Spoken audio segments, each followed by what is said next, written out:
Today we present part 1 of the two-part program, Her Majesty Queen Cleopatra VII Philopator, the life of the powerful Egyptian pharaoh.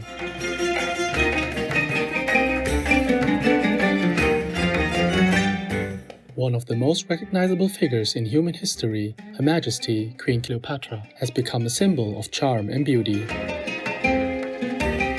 However, her true legacy lies in her exceptional abilities as a savvy and tactful politician, as well as a skilled diplomat and negotiator. Genius, courage, and originality ran in her blood. Queen Cleopatra used her brilliant wit to rule ancient Egypt and became one of the most powerful women in the world. Ancient Egypt was always a land of fertility and abundance, attracting communications from neighboring nations such as Arabia, Palestine, and Syria. In 332 BC, Alexander the Great, king of the ancient Greek kingdom of Macedonia, conquered Egypt. He built a port city there called Alexandria, with embankments and a lofty lighthouse that exhibited a blazing star by night. A canal was made to connect the city with the Nile, and Alexandria became a commercial capital. When Alexander the Great passed away suddenly in 323 BC, he had no heirs, so his vast kingdom was divided among his generals. One of them was the accomplished Ptolemy I Soter.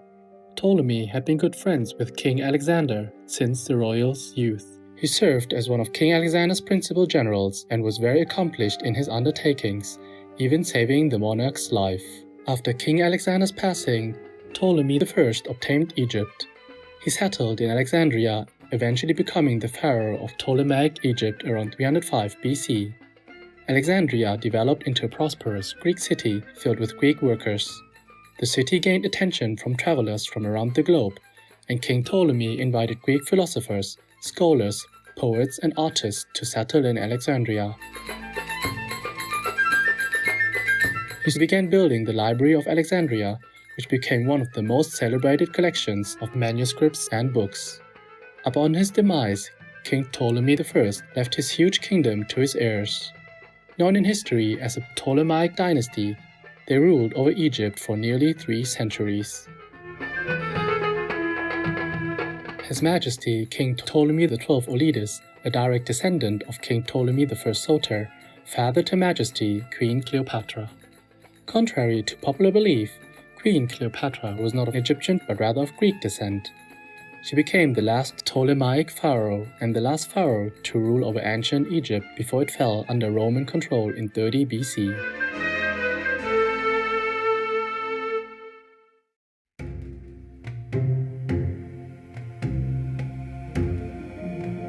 Born in 69 BC, Cleopatra's name means glory of her father, and her adopted title, Thea Philopator, means father-loving goddess. Her mother was presumed to be Queen Cleopatra V Tryphenia, the sister wife of King Ptolemy XII and mother of Cleopatra's older sister, Berenice IV Epiphaneia.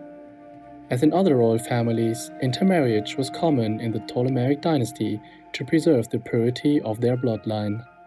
Cleopatra's young life is said to have been filled with love. During her childhood, she had a tutor, Philostratus the Egyptian, a philosopher and orator of ancient Greek arts. She presumably also studied at the Museium Institution, which included the famous Library of Alexandria. Clever and keen, she was highly educated by some of the best minds in subjects such as mathematics, science, reading, writing, languages, philosophy, oration, and astronomy.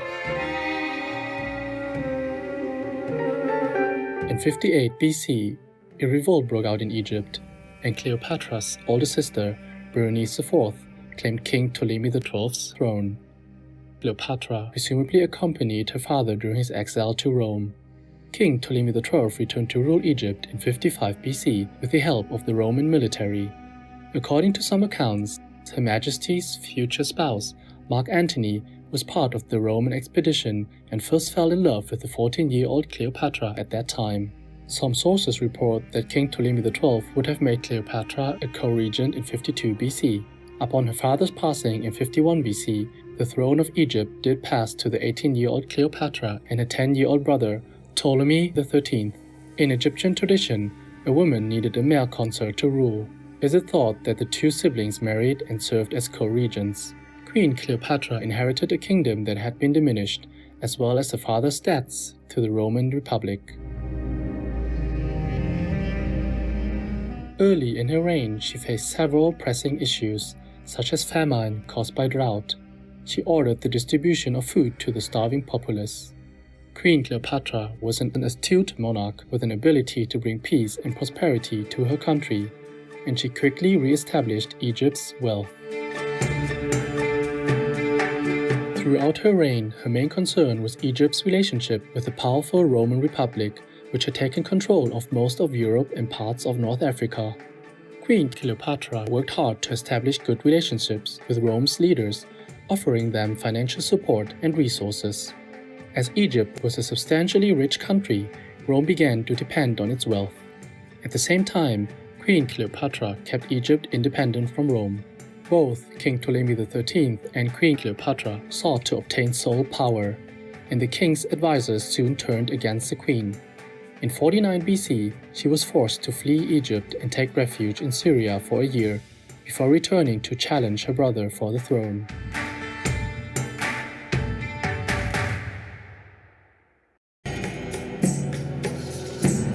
The Roman general and politician Pompey the Great was a state-appointed guardian of the younger royal Ptolemy children.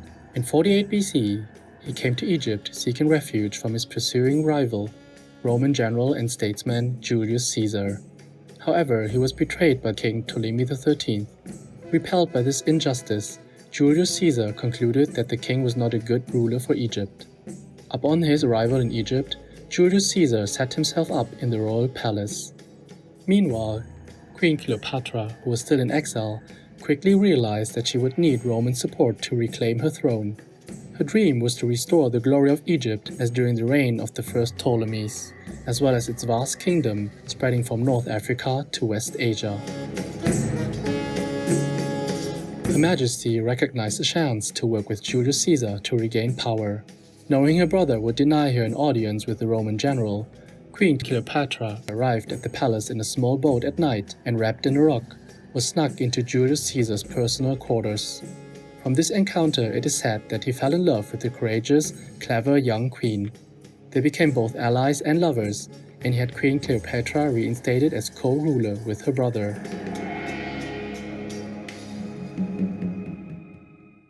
When young King Ptolemy XIII learned of his sister's alliance with Julius Caesar, he was extremely displeased.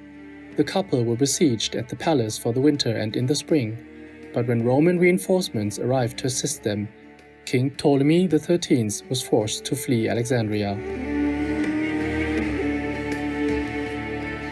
In 47 BC, Julius Caesar restored Egypt's throne to Her Majesty Queen Cleopatra and her younger brother, King Ptolemy XIV, who was then around 13 years old. In June of that year, Queen Cleopatra gave birth to a son.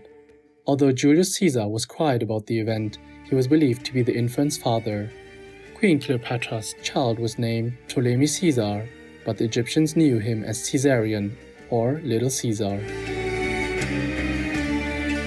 Queen Cleopatra is said to have traveled with her co-regent and her son to visit Julius Caesar in late 46 BC.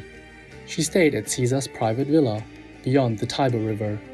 Apparently, Queen Cleopatra's presence in Rome caused quite a stir, and her exotic hairstyle and pearl jewelry became the trend among Roman women. However, in March 44 BC, Julius Caesar's life was taken, which caused Queen Cleopatra to flee with her son to safety in Alexandria.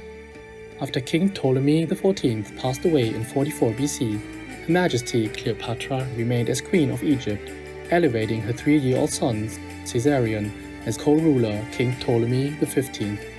This situation greatly secured Queen Cleopatra's power in Egypt.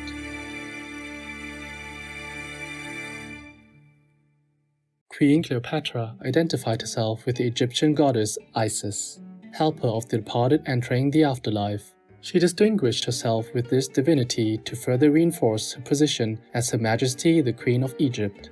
We will hear more about this and her fascinating story in the next episode of this program. Begin. Hear the animal people thinking. Virtuous viewers, thank you for your gracious presence today.